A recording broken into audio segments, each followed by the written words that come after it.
Hi guys, Dave Man Max 6, and we're back with the Doc. Dr. N, welcome back to your show. Glad to be back. So Doc, it's I want to say that right from the beginning. We actually took a little break, and it's not because of your fault. Sometimes you're really busy, but it's actually my fault. The Olympia was right around the corner. I was busy, but now the Olympia's over, so we're back with the Doc. People were actually upset with me. They were like, "Where's the Doc? How come there's no more new episode? Are you gonna shoot again?"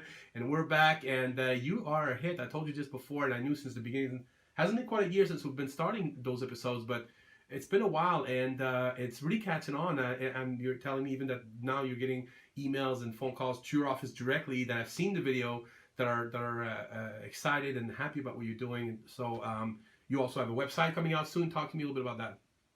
Well, first, it was your idea, and I was just surprised that it caught on so much because you would think a lot of this information would be out there. There's nothing secretive about it, it's just stuff that's been gathered over the years, and of course, basic physiology. Yeah. But yeah, my intention is to, in the next couple of weeks, we should be finished with more of a content-based website. Sort of, I asked them to build it around the concept of Medscape, where you can look up different things that you're interested in, and through a search engine.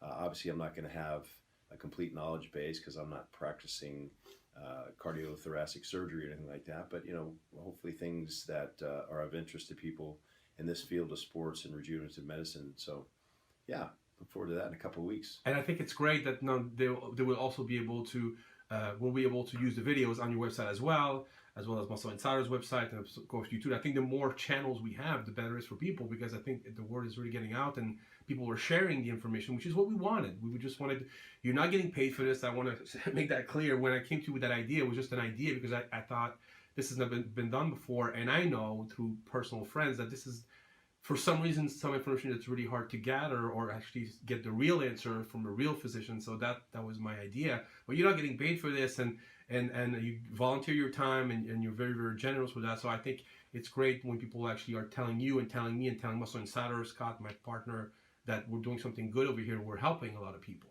Yeah, the idea is to educate. Right. People get into trouble, obviously, when they use bro science, gym science, whatever, and that's not a good thing, obviously.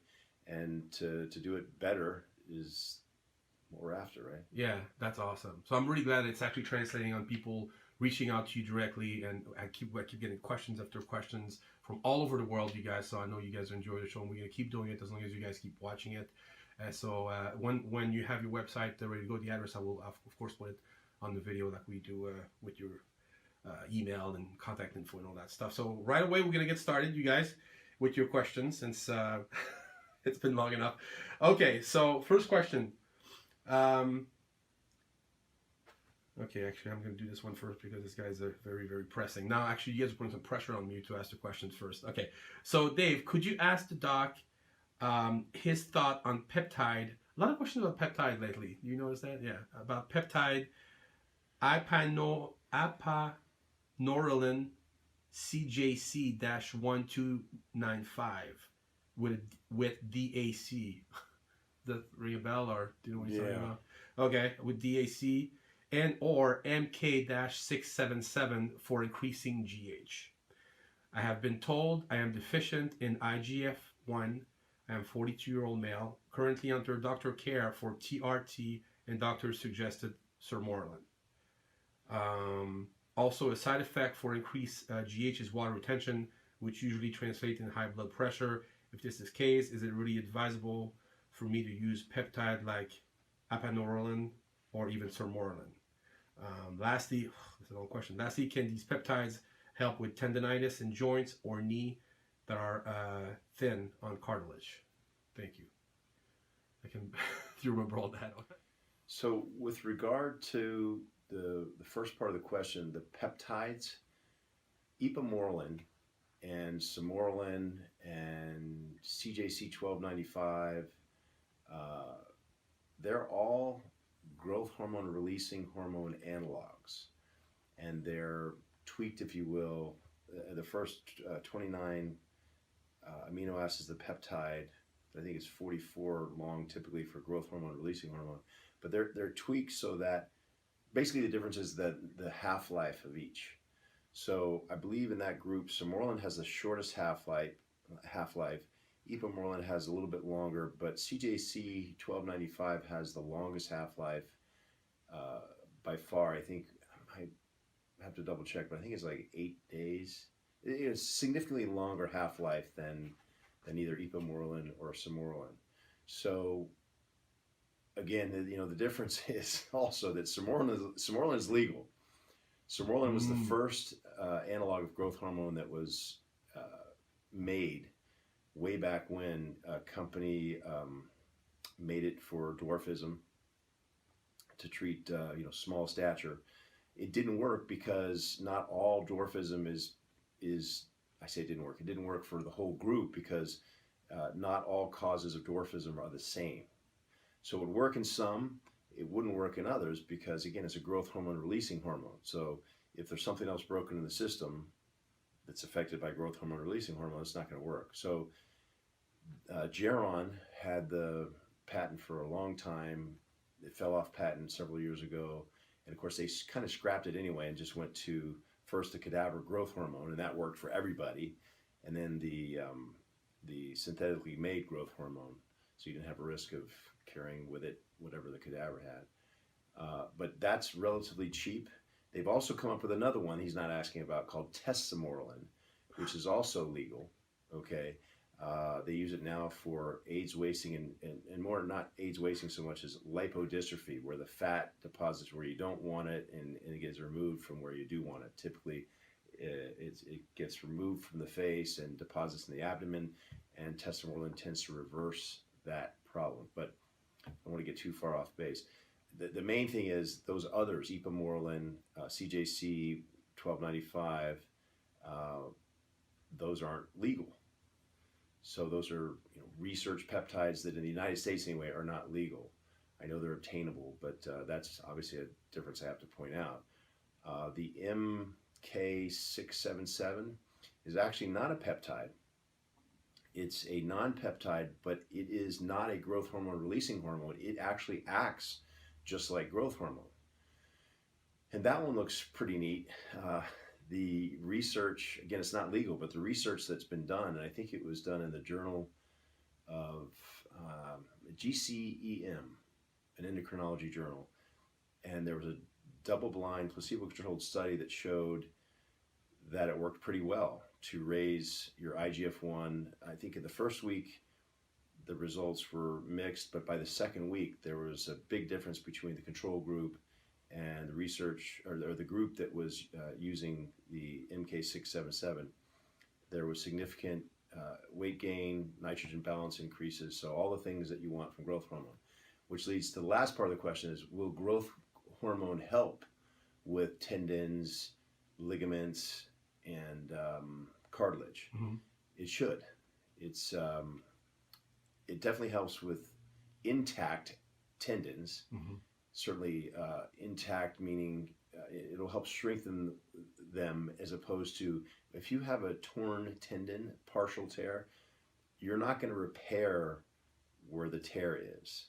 You can help strengthen the remainder of the tendon. Around it. Yeah, but so there's just, by default, there's less effect with growth hormone for something where you already have an injury. Now, yes, it can help support regrowth and re-strengthening of something that's torn, more for a tendon than a ligament, and it can also help with cartilage. We're not sure how it helps. For example, we have hyaluronan, one of the Orthovis or Synvis that we inject into the knee, and somehow it helps. The studies show that after a month, they can go back in the knee and they don't see any of the active substance hyaluronan, and yet it's not until after a month that you start to see regrowth of the cartilage. So yes, it's a good thing. The side effects that he refers to about water retention and possibly high blood pressure. First of all, well, it's third spaced water, so it's not typically in the cardiovascular system. It's where it's not supposed to be. So it can give you a reading of increased blood pressure because you've got a cuff on your arm, mm-hmm. and you've got extra water there. But I guess the point, I wouldn't necessarily consider it contraindicated if someone's got hypertension. However, you might be using too large a dose. Typically, 2 IUs or less of growth hormone will keep the side effects at bay, the sore joints and the water retention. And the studies show, most of the studies of otherwise healthy people, just old, are using, about 1.8 to 2 IUs of growth hormone. Other studies, typically with HIV infected patients, will go as high as 6 IU. Typically, if you ramp up, if you start with 1.5, 1.8, or 2 IUs, 2 IUs or less, you're usually pretty safe. Although I've seen people blow up with less than that.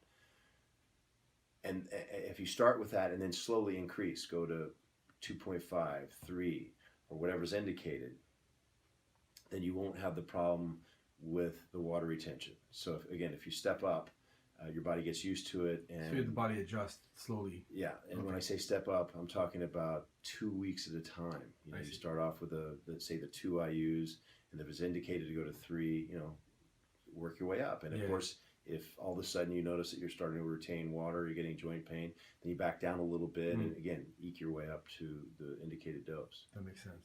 All right, thanks, Doc. Okay, next question. Can you please ask the doc, what does he think of Aromasin for women to get slim and muscular? I want to give it to my wife to help her get in top shape. She's totally natural, by the way. Well, I love your face. Well, no, I mean, people like to extrapolate one thing to another, and the problem is physiology gets in the way a lot. Aromasin is an aromatase inhibitor that's like Arimidex, or the generic is an anastrozole, or Femara brand, and letrozole, the generic. You're going to stop the conversion from testosterone into estrogen. That can be a good thing if you have excess estrogen, and certainly also if you have estrogen-sensitive breast cancer, which is pretty much why they invented the drug. But with males, excess estrogen really makes you hold a lot of water. But we do need some estrogen for cardiovascular health, for brain health, for joint health, and so the buzzword there is excess estrogen. Okay, now guys are meant to have a small amount and a steady amount, but women are obviously plumbed differently and designed to have big swings in estrogen for reproductive purposes, so they can handle a lot more estrogen without the side effects of excess water retention, tending toward more fat retention, and what comes with excess estrogen, the moodiness and irascibility. But to think that you can reduce estrogen and therefore reduce fat is not going to work. Physiologically, that's not what's happening. Now, you can reach a little bit and say indirectly, if she's a big converter, if she's very estrogenic, that by blocking that conversion in the liver using aromatase from testosterone into estrogen, you might increase her testosterone thereby.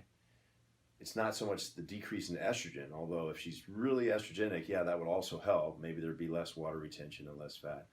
But there you might find that, as long as she's working out, eating right, sleeping right, that would leverage the process of building more muscle, which of course would raise the metabolism. Those two are synonymous, muscle and metabolism, and then get rid of some fat. But that's, I won't say it's an extreme reach. I mean, that's the physiology behind it. But the idea of just giving someone an aromatase inhibitor and they'll lose fat and put on muscle to get in shape, basically, not that easy. Yeah. All right. Well, I understand the rationale. Yeah. But, it was very important for him that I asked you today. So there we go. All right, thanks, Doc.